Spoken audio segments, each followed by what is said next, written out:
Welcome to the Gritcast, where we get into the nitty-gritty of all things hockey. From the East to the West Coast. Here are your hosts, Matt Pierce, Nikosh Ganguly, and Darius Dominguez. Hello everyone, and welcome back to the first Gritcast of 2023. Happy New Year everyone. Hope everyone had a good holiday season. We took a little podcast break there. Honestly, we were just busy. We tried to schedule the show, and then it was like someone's doing this, someone's doing that. So we took a little 2-week break there. But we are back. All 2023. We're hoping to make the show a little bit bigger here and keep it consistent. So first things first, everyone. I gotta ask, how was your Christmases and your New Year's? It was good. Yeah, pretty quiet, but that's how I like the holiday season around here.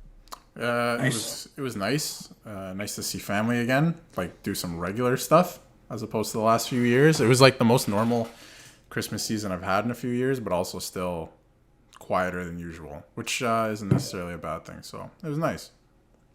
Yeah. On my side, it was like Darius said, it was pretty normal, pretty regular stuff going on at my house. I hung out with family, hung out with friends, saw everyone again, not over Zoom, and like.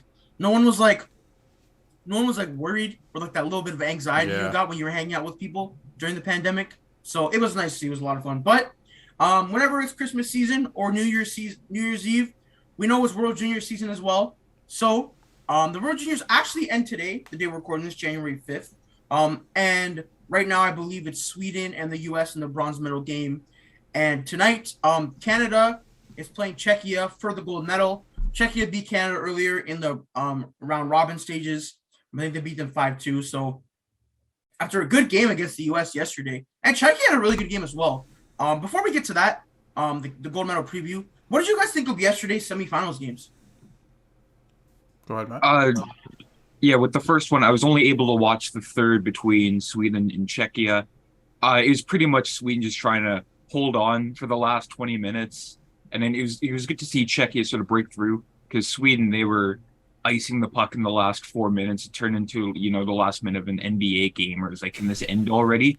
And the Czechia tied it up and won it in overtime. So it's good to see Czechia, like it's good to see someone other than like the normal hockey superpowers like Sweden, Finland, Russia's not in it, but a new country and a new face is what I was trying to say. In the gold medal game is always nice to see. I think to piggyback off that too, it's nice to see different teams too, right? Like even Slovakia put up a really good fight against Canada, and it was like refreshing to see. Obviously, I want Canada to win, but I don't want them to win like 10-0 the whole way through, right? Like that's. I do. That's just me. But no, I'd rather be like close and exciting games, right? Like that one game against Austria was like you stop watching by the third period, like you're just crushing them, right? But yeah, both really good games. Sweden was kind of hanging on, which is weird. Like Sweden's supposed to be like that powerhouse nation, but Czechia is the real deal. They look good coming into this game against Canada, and every year there seems to be like that one game you'll remember. Like I still remember like Tavares' hat trick. There was a gold medal game against Russia in 2015, I think, with McDavid. There's just a couple games that you remember, and yesterday was one of those against the U.S. It was just like. It's fantastic.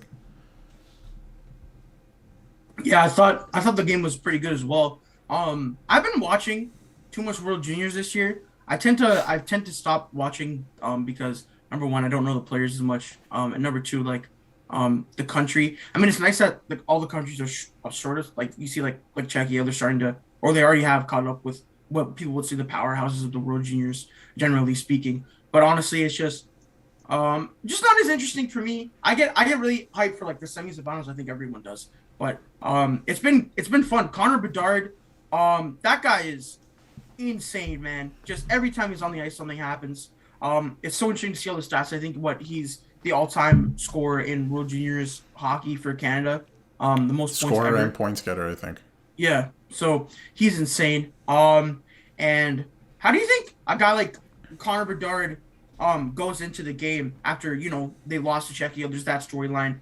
You can tell he's like, he has his game face on a lot. There's videos of like Canada celebrating their semifinal win, and this guy's just like straight face, like locked in. So the Kobe mentality type. Exactly. What do you think? How do you guys see Bedard going into this game? Same as every game, more of a team because there was an interview, one of the TSN interviews. They were asking him about, how does it feel breaking records, and he just straight up said, "I don't really care. I can focus on that afterwards." But he just wants to win the game.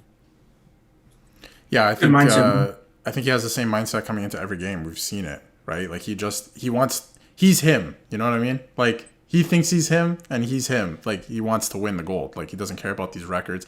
Getting them along the way is nice, but it's obvious what his goal is, and they're gonna try and do it against Czechia. But again, like I think Czechia is gonna give them a run for their money. Yeah, for sure. And outside of Canada, who have you guys thought of been standouts for other countries through watching? Do you want me to take it? Czech? Oh, go ahead. Oh, go ahead. yeah. Okay. For Czechia, there was David Jiršek, the Blue Jackets first rounder. He had a really strong tournament. There's numerous Czechs that have had a strong tournament, but for other countries, nobody's really stood out. For the Americans, there was Red Savage. He had a pretty strong tournament, but it also wasn't the strongest competition the Americans were up against. Yeah, I would say I think you're right with Jiršek. Like his shot is like I didn't realize how good he is. Like you hear the hype, but you don't know, like you don't watch him all the time, so it's like hard to actually know. And then Simon Nemec, is that how you say it? Nemec. Yeah. He caught my eye too. He's been the Devils. Yeah. The Devils, bro. Oh my God, Yep. They got Luke Hughes and Simon Nemec coming up, bro. Think about. And they also. Yeah, go ahead. They already have Dougie Hamilton. They have Damon Severson. Like that team, man. We'll get into them. That team, man. They're gonna be good for a while. But who else did you have in your mind, Darius? The goaltender from Slovakia, I forget his name. Gajan Korik or something. Korik. Oh, like G. What was it? Gajan. Yeah, Gajan. Yeah. And he's the third. Interesting story because he's the third goalie in their pool. Yeah, coming in, he was the third goalie. Yeah, and he got the opportunity, and he looked good. Like he looked steady, calm. So he stood out to me too, because he would have been the difference. Like that game wasn't even close. Like on paper, I guess. And then I think he had like 53 saves, I want to say, against Canada. Yeah, that sounds about right. Which is like it's crazy. Madness, bro. Yeah, but that's like Gudlevsky's in 2014. Sorry to cut you off. Remember that game against Latvia? That was almost like a sequel. Everyone's getting the flashbacks of Gudlevsky's in Latvia with Gajan and the Slovaks, but still came out to the victors in the end. Yeah. Hey, bro, goalies be going crazy sometimes, to be honest. So and like you said to your point with the Devils, if you look at last year's tournament and this year's tournament, the Ducks, I know they're shit right now. But they're, if they could put it together, they're going to have a team in a few years. They got some players. Yeah. Zellweger. They got McTavish is already up. Obviously, they got Drysdale. They got Zegras up there already. There's one more guy I'm forgetting. They might get Bedard. They're going to get someone good this year. Or Fantelli or someone, so. Or Leo Carlson, yeah. Yeah, they're going to get someone good again. So that's another team to look out for, too, coming up. So. One thing I noticed about the overtimes, it's like sometimes like one guy would play like the whole period.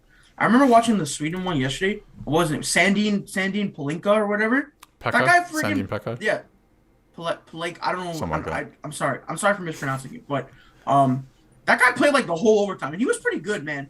Like he had the puck a lot. He was moving it a lot. I don't know what his eligibility is like or his like draft ownership, but he looked pretty good to me. But then again, grain of salt. I didn't watch all of the World Juniors. I'm sure people could give much better opinions than I could. But with that being said, guys, before we switch topics here, who wins gold tonight? Matt, I'll go to you first. Honestly, it could go either way. It depends how Canada starts, because I know the Czechs will remember from Boxing Day and they'll jump all over that. I don't mean to be unpatriotic here, but I think the Czechs take it. It's gonna be a high scoring game. I'm gonna say 6-4. Interesting. I think Sweden and US are playing right now for bronze. I'm not sure what the score is. But in terms of gold, I'm going to be the homer. I'm going to take Canada, but it's going to be close. It's going to be like 5-4 in overtime. I'm gonna also take Canada. I think it's gonna be a high scoring game. I think both teams. I think Canada. It's weird. It's only been like a week or whatever, but Canada's grown a lot since that loss, and Czechia has too. They put together a lot of wins. So I think both teams are. I think it's gonna be a good gold medal game. I don't expect it to be a blowout from either side, and I think, like you guys said, it's gonna be a close game. I think also high scoring because it's the World Juniors, man. There's always high scoring games. So I will say Canada takes this one. I'm gonna go 4-3. Regulation time. Oh, a nail biter. Nice. So, it's going to be good. But another team in Canada that has been pretty good lately, every week, we got to do this. Toronto Maple Leafs, they just came off of a loss, a barn-burning loss against the St. Louis Blues, where they were down by 2-3 different times, and they lost in the shootout.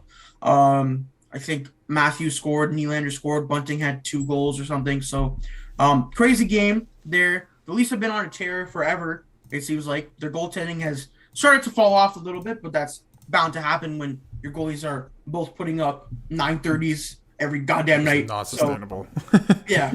But Ilya Samsonov, to me, it's not like a numbers thing. To me, it's like goals are going in that shouldn't go in. So we'll see what happens there. Tonight, though, they are in Seattle. I would bet Murray gets the start. Oh, it's here? It's here against Seattle, yeah. They're in Toronto against Seattle. My fault. But I believe Murray would get the start there. So, Darius, as a noted Leafs fan, what are you seeing from the team over the past 3 weeks-ish? I think they've still looked really good. There are, like you said, some goals that have gone in on Samsonov that are like, what's going on here? Like against St. Louis, there's a few like, what's going on here? But Matt Murray, I'm not saying Samsonov, like off the last 2 games is now like the definitive backup or anything, but Matt Murray is my number 1 now. Like I think he's for sure the number 1. I know he was pegged to be, but you know, he's the guy. I think they got to ride him now. But they still look good to me. And like the game against Arizona, like it's in between Christmas and New Year's. I'm not even getting up for that game, to be honest. So I understand why the guys didn't on the team. And also the worst broadcast ever. Oh my God. Yeah, no, we should talk about that for sure. Matt, I just remembered this because I got a glimpse of like the puke green tint that was on the ice. I don't know if you saw the game, Matt, or clips of the game, but like, oh, in Arizona? Whew, yeah. It was games? it was, I know it's not the broadcaster's fault. Let me just say that first. I think it's no, because they had the same problem in Glendale.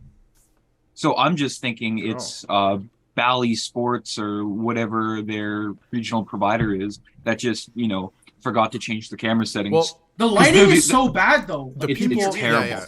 What It's I'm like trying glaring to say, off the ice randomly, like well, awful. it's because it's a small building, right? So another thing too, I noticed that a lot of people weren't talking about is the shadows on the ice of the players. Like it's brutal. Yeah. And like some, especially in the neutral zone, like just like white, like from the lights, just white.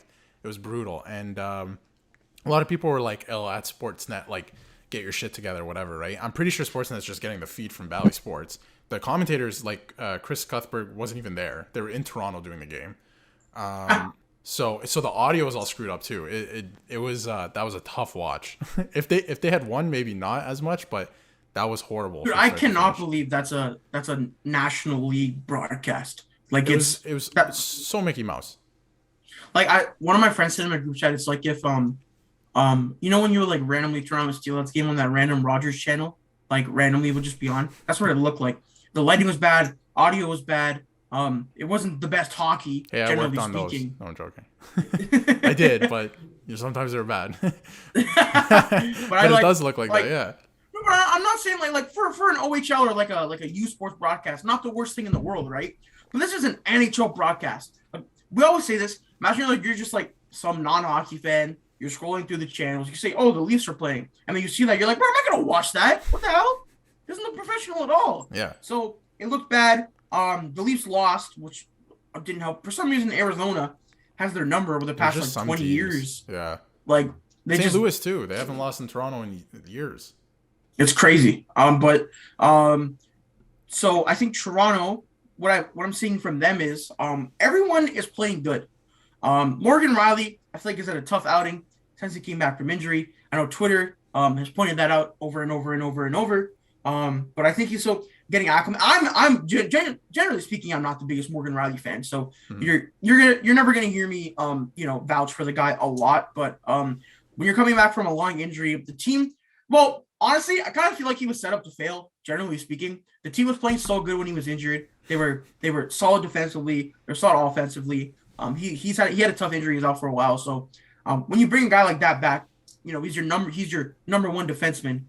He's playing a lot of minutes, all situations. Maybe shouldn't be in all situations, but it's hard to get back to that. But I believe in Morgan Riley. He's been a really, really good offensive defense for his whole career. I'm not going to let 3 or 4 games deter my opinion on that. But yeah, man, the Leafs playing good. Even like guys like, one thing I do want to say is I'm going to eat my words on a lot of things I say throughout the Leafs season. I think everyone does because it's very reactionary. I'm with this team. Guy has one bad game. I want to trade him. But, with Kyle Dubas, he preaches patience and process, and that always seems to work with guys like Engvall, even like a guy like Kerfoot, Justin Holl. All these guys who played good again. So, we're all preaching. It wasn't just me. They're all preaching trade him, get rid of them, do something with them.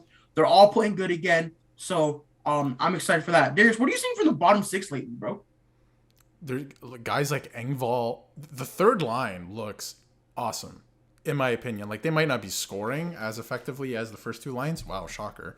But on the cycle, like Kerfoot, like they're just getting in there and they're doing their job. Like, they've been great. And the fourth line has an identity as well now. I've actually liked Dryden Hunt. Like, he's given that energy role, it's like he's a fourth line. He's a fourth liner for sure. What I mean? For sure, but he does it well. You know what I mean? Like, the Leafs for the longest time had a team of like their fourth line and third line were filled with guys who could potentially play on your second line years down the line. But now they have guys in roles and they're playing them, and it's I feel like they could succeed because of that. And they were really close last year in the playoffs, but they're finally molding as a team where everyone has something to do. So they look great. I think you're going to lose games, right? But then when you look at their record, they haven't even lost 10 on the year yet. So, and we're in January. It's kind of stupid when we're talking about the Leafs, especially when I grew up with the Leafs. They lost again last night, with Wayne Primo on your first line. But they I don't know, they look great. But I think people are starting to talk about Michael Bunting contract. Shut up. What are we talking about? Come on, man. And the William Nylander thing. Man. Oh, he's outscoring himself out of a contract. Shut up. He's a free agent in 2 years. Talk to me after the next 2 playoffs. This is why we'll never win anything, bro. Exactly. Nobody can ever focus on what's happening. Too much pressure. Yeah, it's stupid. No, it's stupid. But the one thing I find interesting that I don't know if you're gonna bring up, but I was thinking about it this morning. Kyle Dubas is still not signed. Bro, I tweet this once a week, bro. I tweet at Brendan Shanahan. I'm putting the order. At Brendan Shanahan. Please sign Dubas. Isn't today. Shanahan up too? I'm pretty sure everyone's up. At the end I of don't care. Sign Dubas, bro. No. Go on, bro, go. I'm so done. They gotta sign the guy, bro.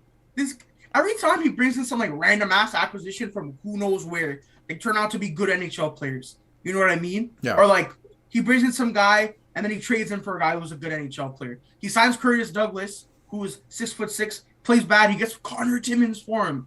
He brings back Dennis Morgan from Switzerland. He doesn't work out that well here because we don't have the right role for him. He trades him for Dryden Hunt, who's the perfect fourth liner. He fills a spot for us. He brings in Matt Murray, brings in Ilya Samsonov. All these guys who are what the hell? Why are you trading for this guy? Get an established player. And then it always seems to work out. I don't know. Michael Bunting, the same thing, bro. I don't know what we're doing here. Obviously the Oilers have Zach Hyman's been great for the Oilers, right? But the Oilers have that cap space and it worked out for them. That's great, but it wasn't going to work. No, we don't have the cap space. Well, anyway. No, it's worked out for them. It's worked out for them because they were able to sign him. The Leafs couldn't, and they find a replacement. And they went on a deep playoff run with him. So it's fine. But the Bunting has been a great replacement. They find these guys, and that's what it's about because you're going to lose guys. It's always been like this, especially in the salary cap era. But when you look at what they've built here, especially Dubas, because this is Dubas's team now, right? 2020 wasn't really, I guess maybe not even. He was still picking up the pieces from Lou Lamoriello, shitting all over with Zaitsev contracts and shit like that. And now it's his team. Marlowe contract. God. He was picking up all the shit. Now this is his team, and we're seeing it. Last year, the best team in Leafs history last year. They might eclipse that this year, at least tie it. And you don't have a contract for this guy because he hasn't made it past the first round. Because every year, except for 2 years since the Matthews and Marner era started, they've lost to the team in the playoffs in the first round that has gone on to the Stanley Cup final, except for twice. Every year, they've lost to the team that's gone to the Stanley Cup final. So, you know what I mean? Like, what if they played that team in the second round? I also think it's like Leafs fan thing, where like, you know, off season, get Dubas out of here. The team sucks. Yeah. We start winning, then we start creating the excuses of like they lost to Tampa Bay, you know, or like whatever. I think it's just to put his contract, not signing him on the hinges of they haven't won a round yet. Like one game is crazy. Come on, bro. Crazy because he's built this team up. Man, they're a good team. They're a good freaking team, and they lost it, dude. The Columbus series, I wasn't even watching it. The players probably didn't give a shit, right? Montreal one was horse shit. That's a good lesson to learn from. And then last year, I thought was their best playoff performance I can remember since like Ty Domi. Dude, me and my friends were like debating like best playoff series in like the past 5-7 years. Like not being a Leafs fan and taking a step back, that playoff series absolutely insane. Leafs in Tampa, right? Insane. Yeah, that was awesome. Absolutely insane. Yeah, but you know they lost, and as a Leafs fan, I'm like, you know, I can't really look on the series you lost favorably. It's kind of hard to do that. Yeah. But before I would have been talking about the Leafs for a long time, but before we head out to the Oilers, Matt, to transition here, what do you think about? I'm gonna ask you about the Leafs here. What do you think about the Toronto Maple Leafs of recent as an outsider? As an outsider, I'm gonna bring another team into the fold here, but it's kind of strange how well the Leafs are doing, but they're still like 9 points back of the Bruins. That kind of shows you how like stacked this Atlantic Division is, because you got like Boston at 62, Toronto at 53, Tampa Bay at 49, and then and then there's Buffalo 9 points behind. 11 points ahead of the next team, the Leafs. Also, I want to say, guys, wow, not to cut you off, nobody's talking about how bad the Florida Panthers are this year. You know what? I didn't have them making the playoffs. I did not have them making the playoffs. I don't think I did either. I have to go back and look, but I don't think I did either. And I told you, they suck. They were lucky last year. Insert the Paul Maurice gif here. Well, you got the Paul Maurice thing. They traded McKenzie. They have like no defensemen anymore. They have Ekblad and a bunch of bozos. But it's like you trade Mackenzie Weegar. Matthew Tkachuk's been their best player. Far. Like it's not close. He's one of the best in the league. Exactly. And like Barkov's been injured, sure, but like, dude, what? Why do they? I don't know what they're doing over there. Oh, Barkov's injured. Therefore, we are 5 slots out of the playoffs. Yo, teams get injuries, bro. It happens. Just your team has no depth because you traded everything. I mean, I don't mind the Tkachuk trade because you got Matthew freaking Tkachuk. Jesus Christ, the guy's crazy. But it's like, damn, bro. Like, I don't. On the opposite end of the scale, right, apart from Florida, is the Washington Capitals. And another thing that's happened since we recorded our last podcast is Ovi's now second in goal scoring all time. But have you seen the Caps lately? 9-1-1. Really? And they're like, yeah. Oh, dude, I didn't think they were going to be that great this year. They obliterated the Habs. I think it was New Year's Eve. 9-2. Yeah. Dude, and it was bad. They're decimated. Like, Backstrom has like a chronic hip injury. Yeah. John Carlson's out, I think, too. So, Dylan Strome is just feeding pucks over to Ovi. His childhood hero. Dude, Dylan Strome, great pickup for them. Yes. It was a smart signing. I was preaching the Leafs for forever and ever, but, you know. I don't know if that would have worked, though. That's the thing, too. Because he's a center. He would have been a third-line center. I don't know if it would have worked. But. Nah, he's too left wing, bro. Put him there. I don't care. But at this point. But yeah, man. It's Sorry, Nick. I kind of like got us off the track of the question that you asked me as an outsider. But as for the Leafs, I'm kind of jealous to see a team that can like score at will. Like it's like you need a couple goals. Here you go. Let's make it a Nylander, bro. 4-goal game. Nylander's another level this year. I think it's really added to our like prowess. The guy's always good for like 30 goals, but now he's on pace for like 45. He's on pace for like 93 points. So he's going to lead the team in scoring. Yeah, he's had a damn season, bro. He's had a damn season. Now let me ask you a question. Do you think this Leafs team finally has that killer instinct? Like they see a team on the ropes, and that's it. Let's finish this off. No, I don't think so. I don't think so. I don't do. think so. I do. I've changed my mindset. Do you want to go into why, Nick? Sure, go ahead. No. Like for your. Oh, you want me? Okay, yeah. Okay, let me explain. I just think there's a lot of games that they should win that they don't win. I know you talk about Arizona, you talk about St. Louis and all these games that they're like, oh, it's whatever. They lost in the shootout. It was between Christmas and New Year's and stuff. But like, you gotta win those games. I think like killer instinct teams, they go out there and they win those games that you're supposed to win, and sometimes they win those games that you're supposed to lose. I don't think you can say a team that St. Louis sucks, man. Like, we should be killing a team like that. And they lost Tarasenko and Ryan O'Reilly. Exactly. A team like Arizona, we should be killing a team like that. I don't think they have the killer instinct just yet. But one thing I do want to say is I have a theory. Let's get into this here. Austin Matthews is having a slow season in terms of production. I think he's still controlling play very well. Him and Nylander are a dynamic duo this year. Like Nylander's putting up 93 points. He doesn't really do that usually, so you could balance out the production kind of there. His advanced stats are so good. He's still controlling the game offensively. Defensively, he's getting a lot of assists. He scores a lot of goals. I think the goal scoring will pick up. He's on pace for 40 goals. I think he'll end up around 45 or 50 just because he's Austin goddamn Matthews. But every time I feel like someone, like when I watch interviews, they're like, oh, like, what do you care about your goal trout? Like, you're not scoring as much this year. I think he's carrying himself in a way where when he was younger, he'd be like, yeah, I want to score more. I want to do this. I want to do that. And now, like, when I look at the team's, like, demeanor, they don't care about any of that stuff anymore. Like, Matthews does not care about scoring anymore. He doesn't care about, like, the guy wants to win in the playoffs now. I think it's, it's all said and done. He hit 60 goals. He has a Hart Trophy, a Lindsay Trophy, back-to-back Rocket Richards. What hasn't he won yet except the Stanley Cup? You know what I mean? I think it's the same thing for McDavid. He's entered. Remember when McKinnon had that interview, or in the post game, and he was like, "I've been here for 9 years. I haven't won shit, even though he's won individual trophies." Yeah, I feel like Matthews is in that territory now, where he's like, "Cool, done that. I want the cup now, and I want it." Yeah. There's something people are like, "This guy's gonna leave Toronto, bro. Where's he gonna go? That's gonna be better. If he wins a cup here, he is God." When people paint pictures of God, the debate, like, what does he look like? It's Austin Matthews in Toronto. If he wins, Kawhi Leonard was God. Kawhi Leonard was God. He played a year, and he played a year, and he won the championship. And every time he comes back here, he's treated like royalty. If Matthews won it and he continued to stay here, he would be a God, and I think he knows that, and he wants to win. But okay, at the start of the season, I was like, more bullshit. The way they're playing, like, they just don't get it, right?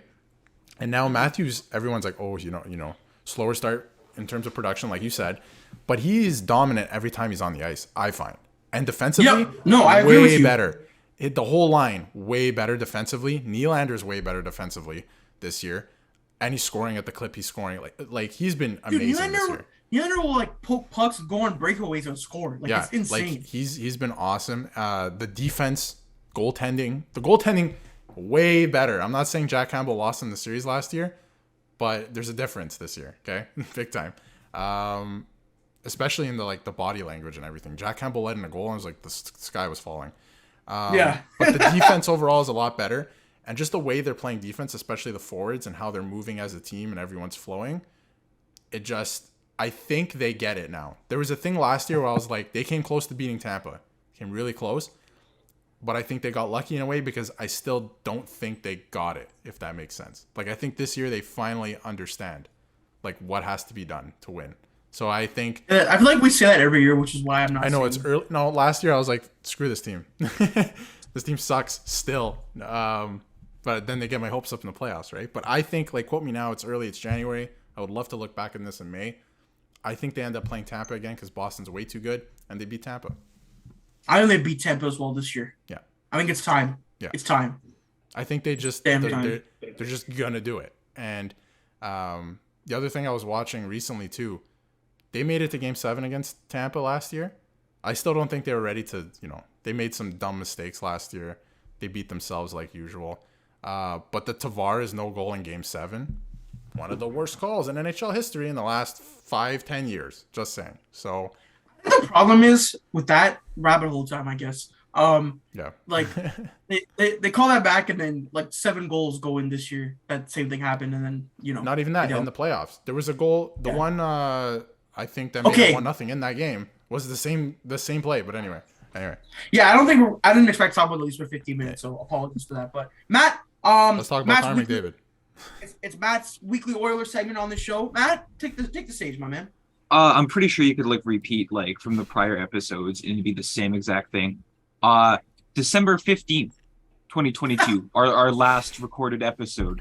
Since then, the Oilers have played 9 games. They've only won 3 of those games. So it's just so frustrating because like most of those were winnable. If I can, sort of go through. Hey, Playarvi, he's scoring now though. He scored. He did score. It's the St. Louis, the Anaheim game. Oh my God, that was infuriating. That was the Saturday after we recorded. Like out of those 6 losses, other than the St. Louis one where Darnell Nurse decided to be an op for the other team, that Anaheim one was just that was terrible. The Dostal masterclass, right? It was the Dostal masterclass. Huh. And it's just like games after that, lose in overtime to Nashville, beat Dallas 6-3 for some reason because that's just Oilers hockey. Lose who you're supposed to win against, and the opposites lost to Vancouver before Christmas. Somehow beat Calgary. So I don't know that was the Skinner masterclass. Beat Seattle 7-2 and then dropped 2 stinkers to Winnipeg and Seattle. So it's just frustrating how inconsistent we are. And I think last episode and the episode after that, year 8 of Connor McDavid, and we're fighting for not just a Pacific Division title, we're fighting for a wild card spot.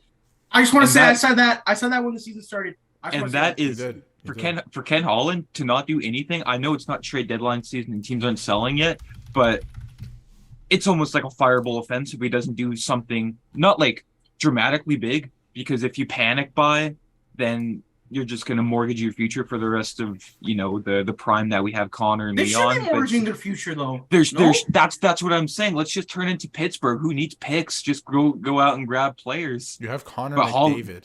They have Connor McDavid, exactly. The best player who's ever lived. And Holland is too patient because he makes $5 million a year. Who cares, right? It's not like if he wins the cup, he's going to get more. It's just super frustrating. It's he's old. He's old. He's old. He's got his cup. Probably win a cup soon. Yeah, oh, man. It's like his prior success is based off teams that didn't play with the salary cap. Because Mike Ilitch, he gave him a blank check. He was like, "Oh, Fedorov wants multiple million, give it to him. I don't care." But with the salary cap, he just doesn't know how to manage it properly. What Not do I good. know, right? Not good, gentlemen. It's just frustrating. I said, year 8, fellas. Year 8 of Connor McDavid. Possibly the best player to ever play. Yeah, to ever live, for sure, skill-wise. 100%. But, like, how is there not more outrage about this? Like, I know people complain and stuff. How is there not actual outrage? Like, burn the arena down. Get rid of the GM, the coach, everybody. Get rid of the Wayne Gretzky statue. And you're doing, that. You have Connor McDavid, and it's year 8, and you have done shit all. Truly. Like, you've made the 3rd round one time last year, right? And got swept. And you got swept against Colorado, whatever, right? But your goal is to win the Stanley Cup with the best player on earth. It wasn't a close sweep either, too. You know what I mean? Like, I feel like they killed them. Game 4 was close, but anyway. It was games 3 and 4 were close because Edmonton more so beat themselves and let Colorado beat them in game 3 because I think they're up by 2 in the 3rd. Yeah, squander that or something. Yeah. Yeah, it's so stupid. But to reiterate my point, year 8 of McDavid, and you are going backwards, and it's not even like it's just like a steep fall backwards. And you don't know where to go from there. And it seems to happen every time there's a deep run and the team starts to think, okay, we can do this every year. And then they fall back down to reality. So they don't really know how to grasp.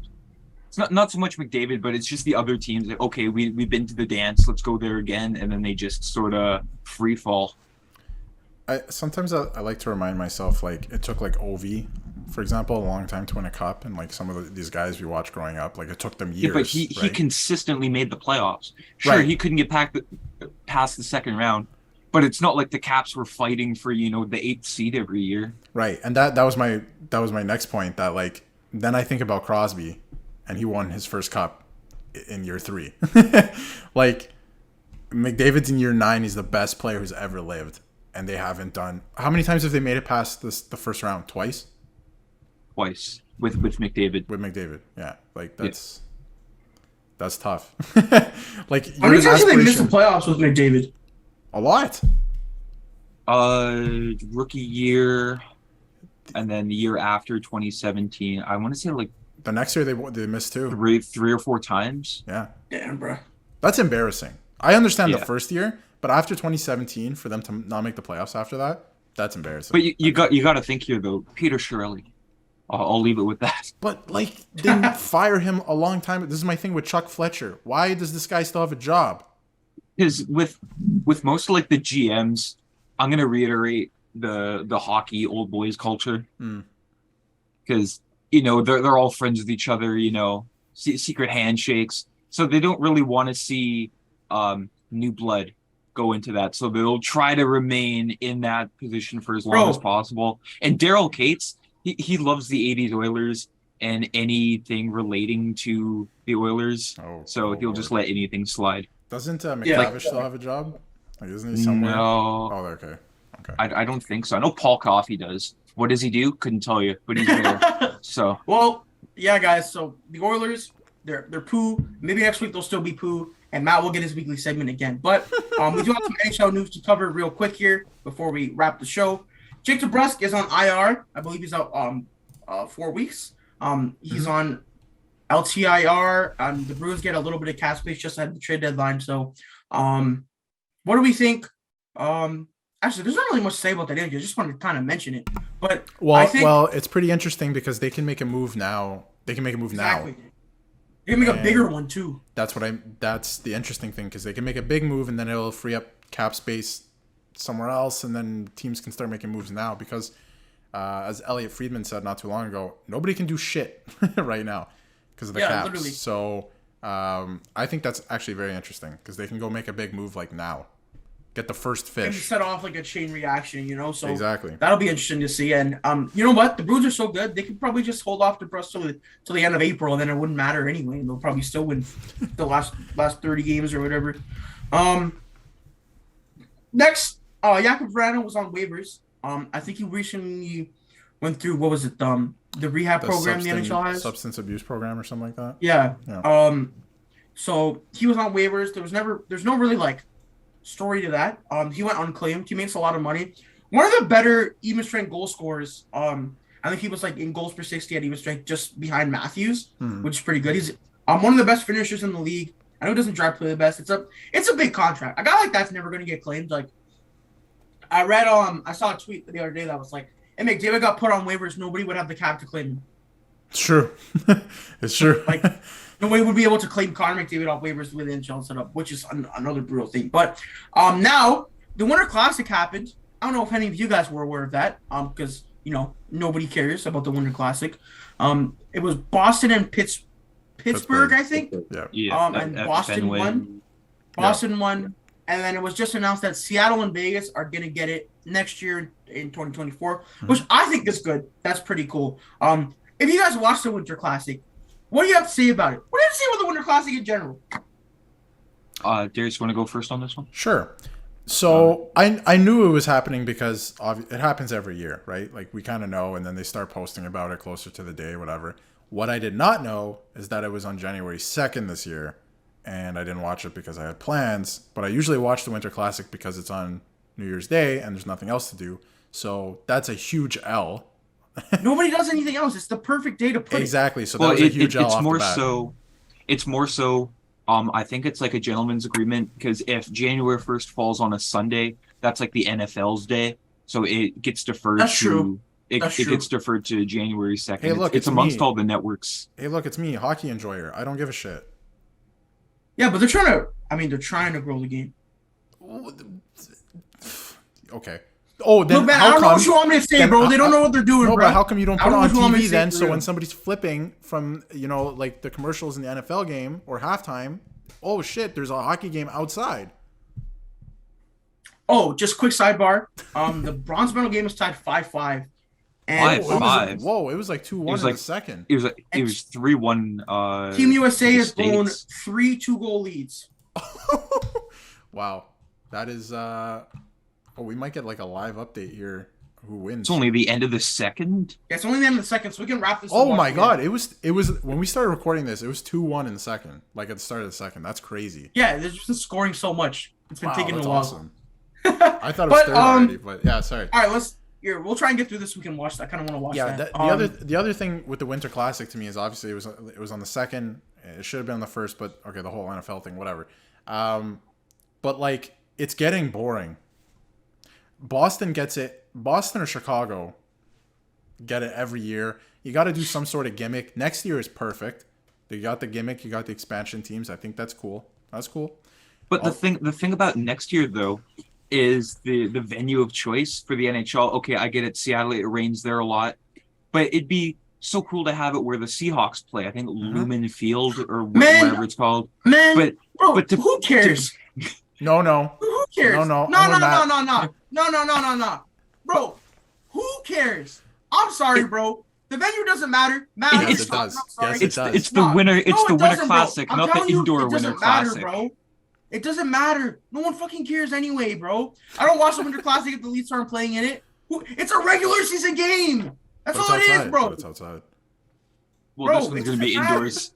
If they Too. wanted to like, Yeah, Nick. if they wanted to like, There's a roof. bro, Yeah, there's Bro. a roof, Nick. It It's has a a regular I'm telling you. hockey game. bro, if it was in the freaking Rogers Center, maybe I'd care. But like, because the Leafs were playing in it, I don't care. I literally don't care. No one cares. It's a regular season game. It's a regular season game. It should be. That's all it is. No, okay. If you're gonna do them, I still think they should do them once a year, January 1st. Get rid of the stupid stadium series, all these extra ones. Screw It that ruins shit. the vibes. It ruins the whole thing of it. Like Winter Classic is the one The game. one a year game, yes. outside. Stop with the extra shit. Have the one game, and it needs to be in a football Outdoors. stadium. Yeah. Yes, outdoors in a football stadium. It can't be in a baseball Also- stadium. Also, I would say, you know, what'd be cool. Like, imagine if they did like every year it was like a rematch of the Stanley Cup Finals or something. So if you make the Stanley Cup Finals, you play the Winter Classic the next year or something like that. Like, make it. Well- I like Seattle and Vegas, but Boston and Pittsburgh, bro. Who cares, bro? Okay, It's a that's regular what- season that's- game, bro. That's what I mean. I totally agree. Like this year, there was no gimmick. Like it was boring. The one thing I have with you saying, make it the Stanley Cup final from the previous year. Last year's would have been boring as shit because the Habs suck. Just make the All-Star game outdoors. That'd be cool That would too. be cool. See, That'd be cool. Yeah. I'm with Remember, it. you guys remember when like the World Juniors did like Canada Outdoor, USA yeah. outside? Yes, That was sick. that was awesome. That was sick. Like, But Until we lost in the shootout. But see, that's the thing too with like round robin tournaments. Those games are so crucial, and the outdoor game, it's so unpredictable. So Yeah. here, man, it's cool. it is. Care. Yeah. Okay. Here's the other thing too. Like Nick was saying, Boston and Pittsburgh. Who gives a shit realistically besides Pittsburgh and Boston, right? Next year is the expansion thing. That's kind of cool, right? How has Toronto not played Montreal outside yet? I don't know. because You know which what I mean? stadium are you going to put What it are at? you BMO? doing? Who gives a shit? Yes, they've Yeah, done it at BMO. BMO. They've BMO's done it at adding more BMO. seats because of the World Cup coming in 4 years. Yeah. So do it there. First of all, do it there. Second of all, have the Oilers ever played the Flames outside? Yeah, they're going to this October. They just announced it. Great. And the fact that it's cold enough to do in October is crazy. It's not going to be. It's probably global warming. It's gonna be like plus 20. Yeah. Well, they either do it in like late October or they Yeah, wait you until can't do it like in like January. late November. They're not going to do that again. Remember the first Heritage Classic? Yeah. Everybody froze to the seat by the time the game ended, and that Yeah, was yeah. just that was an awful experience Actually, for those there. I went to the Centennial Classic against Detroit at BMO Field, and like BMO Field's right on the water. For anyone who doesn't know, I heard that shit was so cold. I was actually turned to my dad in the second intermission, and I was like, I wouldn't be mad if we left right now. Like I wouldn't be mad because I was that cold, and I was wearing so many clothes, but it was just so Bro. cold. I had so much fun watching that at my house where it was warm. It was warm, and I had snacks. Yeah, I'm Yeah. sure. See, And also, outdoor games are a much better experience when you watch it on TV. Yeah, because all the seats are so far. All the seats are so far. Yeah. Man, outdoor games are shit, bro. To be there live, yeah. The camera angles are usually shitty too because the freaking camera is so far from the goddamn rink. I'm like, bro, what the hell is even going? Okay, outdoor games, poo. Most of the time, I think if you wanna have good outdoor games, put McDavid in the friggin' outdoor game every year. Put Matthews in the outdoor game every year. I don't care. Put the good players, bro. People have known about Sidney Crosby for like 20 years, bro. Put someone new in there. Holy shit, it's not hard. Anyway, Sidney Crosby with his hat coming to the rink. Ooh, you know, like, the Bruins showed up in baseball uniforms. You know, like, it's like I don't care. They had baseball bats. You know what, guys? I do want to. There's some stuff we could cover here, but I think we should just skip it and go to our rap question. I don't know if you guys are cool with that. Okay. Sure. So follow us on all our socials: TikTok, Twitter. Subscribe on YouTube. Give the podcast 5 stars. Tweet at Matt at the Oilers sub. Do all that fun stuff. Shout out Darius, the producer of the show. Shout out to me, the host. Shout out Matt, premium Zoom account buyer. So the final question is Connor Bedard the best NHL prospect we've ever seen? In the history of the league. Darius, I've been going to Matt first, so I'll let you take this one first. I guess this is a yes or no question, right? Yeah, it's not. You can give a reasoning to your answer. I'm gonna say no, and it's only because I don't watch enough of his games, so I don't know what he does on a regular basis. He is very impressive, right? For Team Canada, and what I've seen. But no, I think Connor McDavid, especially being able to watch him live in the OHL that last season, he was just on another level. You're like, this guy could play in the NHL right now, and he'd dumb you guys. And he did the next year. So I just don't know if Connor Bedard has that level of dominance in him. He has a great shot, and he has nice moves, great skating.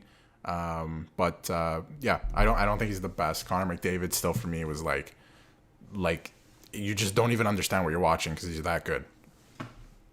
I feel like both guys shouldn't be in their junior leagues right now. If they could hop in the end, like McDavid when he was in the OHL could have hopped in the NHL and been like a point per game guy. Yes, absolutely. At that age, dude. And Bedard the same thing. His last year, I don't have the exact numbers, but McDavid had 128 points in 40 games, or something like that in that realm. It was stupid. It was ridiculous. But I think Bedard is having that level of production. Like he's been absolutely insane. But Matt, I'll search it up while Matt answers. I want to know actually, but go ahead. For sure, Matt. Just like personal experiences or ever in the history of the league. Just sort of sure. Just answer it, bro. You don't have to put answer. No. I'm gonna say Eric Lindros. If you look at like the career, like he played in like the Canada Cup, not just like the World Juniors, but like the Canada Cup before he ever played an NHL game. And I think he was still like 17. 18 when he. Yeah, something like that. Was he 17? I think so because he has a later. 73. Yeah, he was 18 years old when he played in the 1991 Canada Cup, along with like Gretzky and all those other ones. Like they thought he was going to be a tank. They thought he was going to be himself the next Gretzky. That obviously didn't really pan out. But like the height for this kid, like 6'4", 240 in junior, that's a tank. Are you kidding me? There was really nobody that could stop him, and it got to his head thinking, okay, well, I just bow over everybody in junior. I'll just do it in the NHL. And that taught him. That didn't work out too well. yeah, Eric Lindros, he's my pick. I will also say no. And Matt, I will agree with you. I think if we were like able to see Lindros like coming up and see all that stuff, I think we would say he's the best prospect ever. Just for warning, we're not saying best player out of the three guys. No, just like the most hype. Yeah, prospect. Before they entered the league. So I will also say probably Eric Lindros and then McDavid and then Bedard. But Connor Bedard, man, this is taking nothing away from him. We're comparing him to like two of the greatest NHL players Apples ever. and oranges, yeah. So I have the stats if you want to hear them. Sure, read them out. Read them out first. Bedard, I didn't realize he has 27 goals in 28 games so far in the WHL this year, which is stupid. And he has 37 assists, so he has 64 points in 28 games. Yeah, that's not bad. That's stupid. But Connor McDavid, I wasn't too far off. He had in 14-15 in Erie, he had 120 points in 47 games. Like, Wait, look up Lindros's stats with like where was good. he? Oshawa? yeah, he was in Oshawa. Yeah, I think his whole time. I don't think he ever got traded. He didn't end up in Thinking of London somehow. Tavares. Yeah, that's Tavares.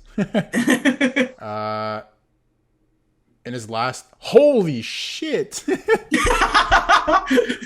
Wow. Okay, in his last year, he must have not played much because he only had 13 games played. Oh, he went to the Canadian national team and he played. Yeah, he joined that tour. Yeah. That's right. So that, and he was on the Olympic team that last year too as an 18-year-old. Yeah. Wow. So he only played 13 games. He had 31 points in the OHL. What about before that? Which is still great. The year before Yeah, that. yeah, So his rookie same year. So his rookie year in the OHL, he played 57 games and he had 149 points. Dude, he had 71 goals in 57 games. That's a different level, man. So that was his second season.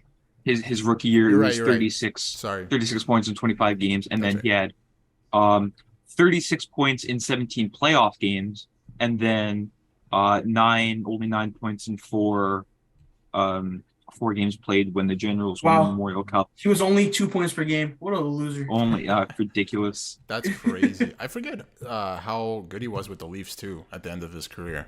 I'm just Yeah, he looking was through point his per stats. game, but he barely he was played. almost point per game, but like that's good. Yeah. But guys, with that being said, we all want to go watch the Bronze game. Thank you all for tuning in to this week's edition of the Gritcast. Thank you Enjoy the game tonight. Yep, Yes. enjoy the Canada game tonight. Enjoy whatever you're watching. If you're watching this in the day, have a great day. Watching this at night, have a good night. And if you're watching this while driving, always drive safe. Peace out, everyone, and we'll see you next week. Thanks for watching and listening to the Gritcast. For more content, visit our YouTube channel and check us out on Spotify and Apple Podcasts. Don't forget to follow the guys on social media at Matt_Mondays, at Nick LaFlame, and at Darius Dominguez.